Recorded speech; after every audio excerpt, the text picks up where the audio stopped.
Chances are, if you've clicked on this, it might be that you are disappointed with your results and you're not entirely sure what to do next.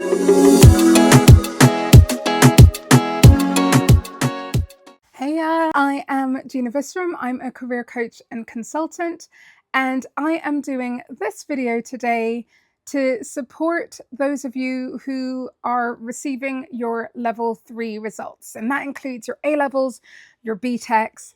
And really, chances are, if you've clicked on this, it might be that you are disappointed with your results and you're not entirely sure what to do next. So in the time that we have together today, I am going to run through some options with you.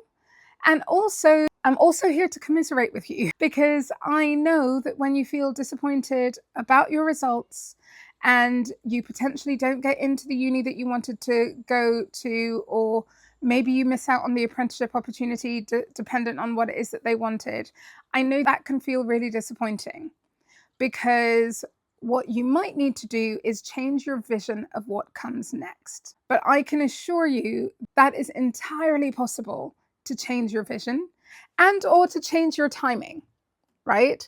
Sometimes it's about changing your vision. Sometimes it's about changing the timing, because you might need to slow down a bit. You might need to repeat something. You might need to repeat a subject. You might need to pivot in some kind of way. So as long as you're prepared to either change your vision somewhat or change your timing, then you are going to end up in a really solid place, even if it's not something that you envisaged during your time at school in sixth form. So now that we've established that you have missed your offers, there are a few things that I would recommend to you. The first one is actually to still call the universities that you were interested in going to. So your firm choice, your insurance choice. If UCAS track has told you that you have not been admitted to those universities, whichever one of them it is that you're particularly disappointed in, I would still give them a call. I would still give them a call and see whether there is any chance that you can still get in, whether it is to the course that you had initially applied for, or what I have seen happen is sometimes a student will be redirected to another course.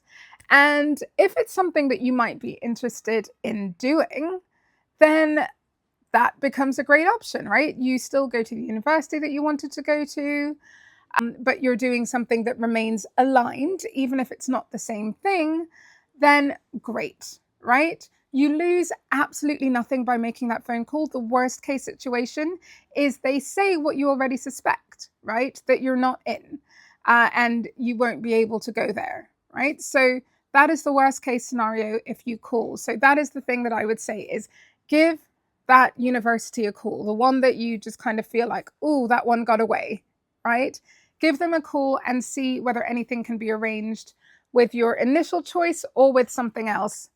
And then you can take things from there. Beyond that, it's really all about clearing if you still want to go to university. And there are some brilliant courses at brilliant universities that offer opportunities that you can take up on the day or in the days following the results day. So here's what you're going to need to be. You're going to need to be agile, and you're going to need to be somewhat courageous.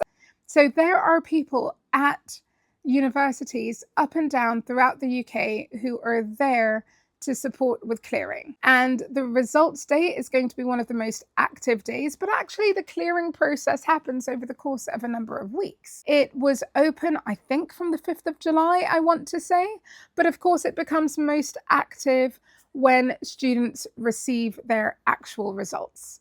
And so even though it might be a new and unfamiliar process for you, it is a really familiar process for the universities. So they are there and they're waiting to hear from students like you who have an interest in going to their institutions. Now, when you find an opportunity that you think, oh, this sounds quite interesting, before you put in a phone call to them, take 10 minutes to make some notes.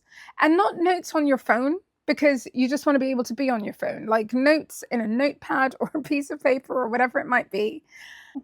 And you're ready to show that you've done a little bit of research, albeit on the day, right? But that is normal, that is the process. So that you know a little bit about the course that you're interested in, and of course, the faculty and the department that it exists in, right? Who is the course leader? Who are some of the people that might be teaching on the course? What are some of the modules that sound interesting to you? These are the sorts of things that you will do well to be communicating when you call to express your interest. Beyond the course, and of course that is the primary thing, it's also great to be able to know a little bit more about the institution. And that's not hard, because universities love to shout about the good things about them. So from the university websites in itself, any awards that they have, the news and events section will always tell you what's been going on. And of course, there'll be lots more kind of short form video content, which you will see accessible potentially via socials, but maybe also on their websites. So you give yourself 10 to 15 minutes when you found a course that you think, oh, this looks quite good, right? Give yourself 10 to 15 minutes to just do some research, write some notes, and then you make a phone call and you're able to talk about the course that you're interested in. You have some knowledge about it and the potential staff, and also what is really interesting for you about the university that you have called. That way, it's quite a meaningful discussion, and the person on the other end can feel assured, okay, these are the grades that this student has. We think that in a clearing situation, that might be a good match. And then, of course, you've expressed an interest and having done a little bit of research, and then that is likely to be impressive and to help you be a candidate that they are willing to offer an opportunity to. So what I will say, and I want to keep this video short, but even in this moment where you might be feeling really disappointed, I can tell you from over 15 years of supporting students, both at institutions where I have worked, but also independently, people often end up where they're meant to be. And I wouldn't say this if you were just sitting on your behind and doing nothing, but once you're really like making an attempt, one of my closest friends in the world who I met when we were undergraduates at Warwick, to this day, she is so grateful that she missed those grades to get into Oxford, which was her first choice, and I think Warwick had been her insurance choice. So she didn't go through clearing, but she ended up at a place that she wasn't necessarily expecting. And I know lots of students over the years who've gone through clearing and ended up in a city at a place studying something that they really enjoyed and really ending up going there and making the most of it. So what you're going to need to do is recognize that this is a period of uncertainty, and it might be a period of uncertainty for a few hours, it might be for a few days, it might be a few weeks, but engage. Don't bury your head in the sand. Don't think all is lost. Like, that is not true. There are some really great opportunities out there. It's just about you having the potential to change your vision, right? And as I said, it's about changing your vision or changing your timeline. Another person that I know years ago, she didn't get the grades to do medicine, but she really wanted to continue doing medicine. So what some people might do is they might go the biomed sciences kind of route and then graduate medicine. And what this person did is they actually ended up going and studying in Romania, where she had good grades, but not the grades that she needed to do it here in the UK. And so she then went and started a degree over there, and then it was transferable and came and finished it here. And now this person that I know is working as a GP happily, right? So you might really need to change your vision in some way or the other. But as long as you're open and as long as you have a clear sense of what you want to do, or you're open to what you want to do, then, this can be quite the adventure. And please feel free to Keep in touch, stay in touch. Let me know what you were looking into. Really happy to hear it. That said, of course, your main point of contact at this point, and I hope that I've stated this really clearly, is dependent on the organizational structure of your school, college, or professionals at your school.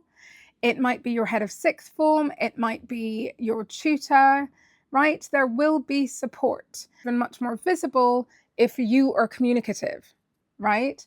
If you share what it is that you're doing, what it is that you're looking to, what it is that you need, if you share any kind of confusion, that's where qualified careers guidance professionals really come into their own, right? If there's something that you're confused about and you think, oh, I really don't know what my next steps might be, they are there with you, right? That is what I do. That is what I do independently as well, to really kind of walk through some of that confusion, walk through some of those possibilities. So more than anything, my overarching messages to you are, if you were disappointed, I am so sorry, right? I know the fact that other people have been through it and all of that. Like, it might be a comfort, but also they're not you and you need to feel your feelings. So I get that. I am sorry that you were having this experience of disappointment. And another key message is that chances are, if you engage, you are going to end up somewhere really incredible, doing something that either you anticipated you would do somewhere else or doing something different. And, as long as you engage with that full university experience of your course, and also volunteering, working, student clubs and societies, all of those sorts of things, chances are you will have a grand old time.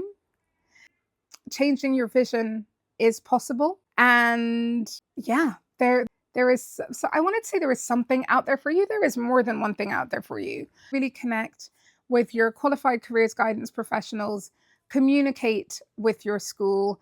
Do not fall off the map. Do not think that you are alone, because you absolutely are not.